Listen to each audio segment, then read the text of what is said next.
Sveiki, kaip visada valiutinių rinkų apžvalga ir kaip visada pradėsim nuo euro dolerio savaitinio grafiko.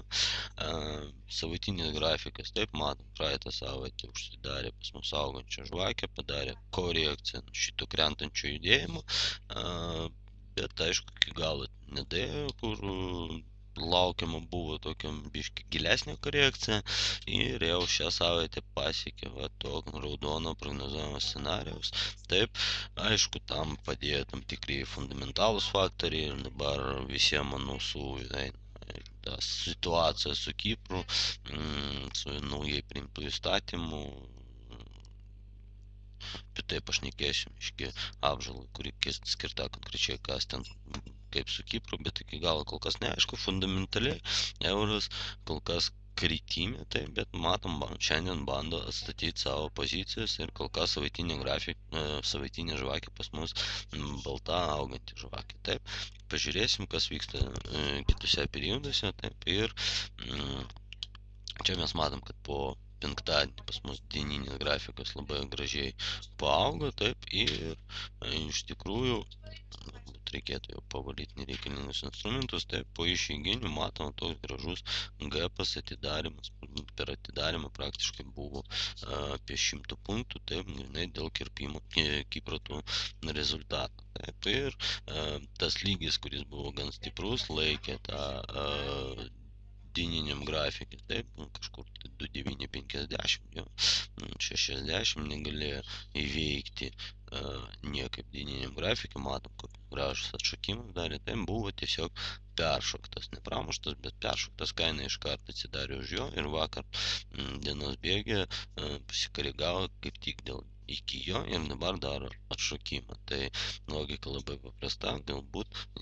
jau laikas išeiti iš euro pirkimų ir pažiūrėti kitą pusę, kad euras turi tokį vėl fundamentalių problemų, kurie leidžia ieškoti pardavimų šitos valiutos, taip, iš kitos pusės doleriui viskas tvarkoja, todėl dvigubai geresnis turi būti selas, euras sell, o doleris buy. Taip, ką duoda, kokios galimybės, kokios variantus mums dieninis grafikas, kur paprekiauti.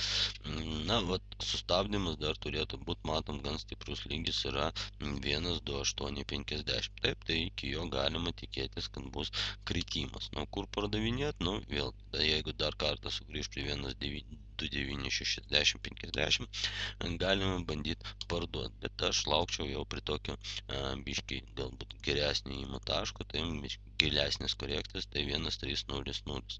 Ir nuo čia ramiai galima pardavinėti, stopas pagal dieninį 150 punktų, tai profitas pirmas, tai tikrai 150 punktų. Antras gali būti didesnis ir kitas sustojimas, jeigu 2,850 mūsų nesustabdys. Taip, tai pakeisim iški spalvą. Taip, jeigu 1,850 nesustabdo, tai kitas jau sustabdymo lygis 1,2700. Gali būti užtisinis krentantis trendas, galime pereiti flatinį tokią situaciją, buvo čia matom, taip, kada buvo rūdienį pas mus ir laukti kol kas, kol Kiprė neaiškumai, laukti augančio trendo iš euro neverta ir nepatarčiau. Taip, H4 periodas, gražus krentantis trendukas, tai buvo bandymas penktadienį pramuštą trenduką krentantį, bet nepavyko įveikti spyglių linijos ir jeigu žiūrėti techniškai, neskaitant fundamentą, tai labai gražiai viskas tvarkingai atidirbo euras, spyglių linija nepramušta, nuo spyglių linijos atšokimas ir tas fundamentas tik padėjo euro krentančiam trendui. Dabar tikslai pas mus į apačią iki 1,27 kažkur tai 20 pagal šitą trendą jo ir matom, turim kažkokius lygius, tai galbūt verta juos jau atsikratyti, kad netrukdytų. Taip. Ir grinai dirbti pagal trendą. Dabar gapas nebuvo uždarytas, nors dažniausiai gapą uždaro, taip, tai va, čia galima tikėtis, kad dar prie šito lygio dar mes bandysim sugrįžti. Pažymėsiu irgi žaliai. jo, tai 3,0 kažkur tai 50 galima laukti pagal H4 ir grįžimą ir nuo čia bandyti parduoti. Nors yra dar vienas toks biški gąsdinantis faktorius iš techninės analizės, tai krentantis pleištas. Ir jeigu mes ateinam čia prie trendinių linijų ketvirtuko, tai galimas pramušimas. Aišku, verta surizikuoti, nes tikslas daug linksmesnis, daug geresnis negu manoma rizika. Rizika pas mus apie 90 punktų, geriausiai 100, jo, o pelnas minimum iki šitos linijos palaikymo, tai bus 160 punktų, jo, bet pagal trendą, jeigu žiūrėti, tai visi 300 punktų, tai 1/3 rizika labai gera ir verta, aišku, surizikuoti. Bet to nueisim kitus mažesnius periodus ir paieškosim galbūt geresnių įėjimo taškų. Valandinis periodas vėl buvo kažkada išbražyta techninė analizė, galbūt dabar vertėtų viską ir perdaryti, pažiūrėti, kas pas mus vyksta dabartinė situacija. Jo.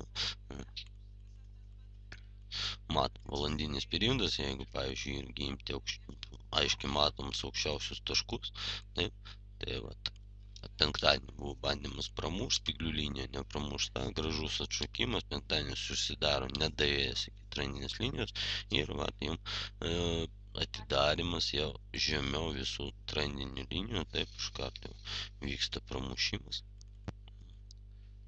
Iš karto pramušimas, grįžimas, atšokimas ir va, vėl grįžtame valandinį trendą. Bet nuo palaikymo mes nelabai norim atšokinėti ir užbaiginėti ciklą, tai yra vienas iš tokių signalų, kad pirkėjų nėra, taip ir greičiausiai dabar vyraus pardavėjo nuotaikas mūsų euras doleris valiutiniai poroj. Tai reiškia, du variantai pas mus pardavimo. Pirmas, važiuojam uždarint gapą, taip, ir dar tikslesnis įėjimo taškas gaunasi, taip, 1.3074 stopas.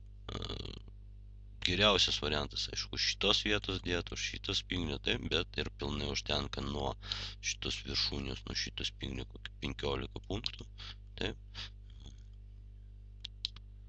15 punktų, nes jeigu įvyks pramušimas, tai mes jau trendinės linijas, tai planas pas mus bus nebegaliojantis, tai bendrai išeina stopas 50 punktų, profitas, minimum siūlyčiau imti iki kažkur tai šitos spygliukų sustabdymo linijos, taip, minimum profitas pas mus, pirmas profitas 80 punktų, bet galima tikėtis, kad pabaigsim ciklą, tai bus bendrai 160 punktų ir dar toliau, jeigu mes tikrai nuo čia atšoksim, tai važiuosim apačią, tai vat, galima paimti ir 200 punktų arba įeiti į ilgalaikį euro pardavimą. Taip.